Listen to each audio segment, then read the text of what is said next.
I don't know how to describe it other than like a demon type of sound. But it's silhouetted, hulking, every bit of 5.5 feet wide, 13 to 14 foot tall, pitch black. The one thing that ran through my mind when I had this encounter was I don't have a big enough gun. Your host, two-time witness and field researcher for more than 40 years, William Jevning. Welcome to Creek Devil. Christmas Vacation 2012. I get a week off from work for the Christmas holiday. My parents often like for the family to come together and spend the holiday at their ranch in southern Colorado. It is located 10 miles or so east of the town of San Luis Company and about 8 miles from the New Mexico border. It is situated in the foothills of the Sangre de Cristo Mountains. This mountain range begins near Santa Fe and ends in the San Luis Valley in southern Colorado. It's a small community of ranches and farms. There isn't much to do there except work. The nearest McDonald's is an hour drive. However, the area is rich with mountains, fishing, and hunting activities. I began exploring the entire area as a teenager on horseback. I know all the canyons, the best fishing holes, and where the deer and elk like to hang out. I would get bored as a teen and would saddle up, and within 20 minutes from the ranch, I would be in the forest. My father asked me if I wanted to go for a ride on the horses with him. I now live in the city and he knows I haven't rode in quite some time. The weather was very cold. Around 8 degrees. I dressed very warm and we left. There was about 18 inches of snow on the ground. I really didn't want to go, but I think my father was tired of riding solo since I'd been gone and wanted to spend a little time with his son. We entered the forest about 20 minutes or so later. The snow was now getting deeper, occasionally rubbing on the horse's belly. All was quiet and peaceful. We had now been riding for about a little over 1 hour. Very beautiful country. We were both now getting cold. My father suggested that we cut through some private property and take a side canyon and start heading back to the ranch. I agreed.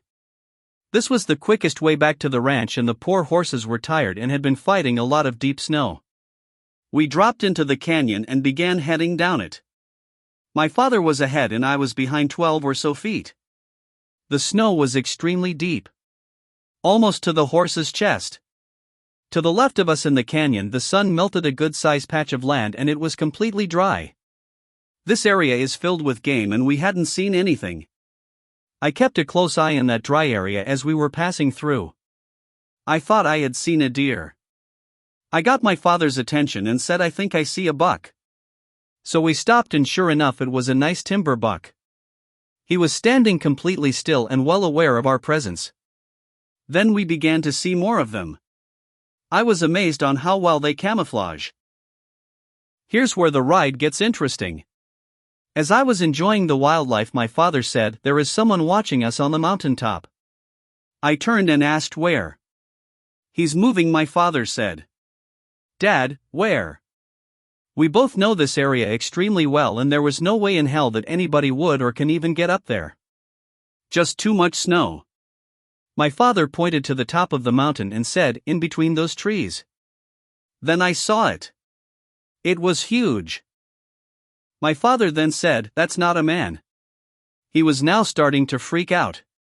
It's moving, we better go." My father, who has always been 50% per 50% about Bigfoot, was now 100% per 100%, lol. Here's what I saw. I saw a human-like figure standing hunched over looking directly at us from on top of the mountain/ridge. It was about 9 foot tall with shaggy-looking dark brown/black hair and very, very wide. It appeared to have its hands on its knees hunched over and just staring at us. I was in awe. I wasn't scarred. I wanted a damn picture. So I reached in the saddlebag to get my girlfriend's camera, which has a great zoom, and I realized that I forgot it.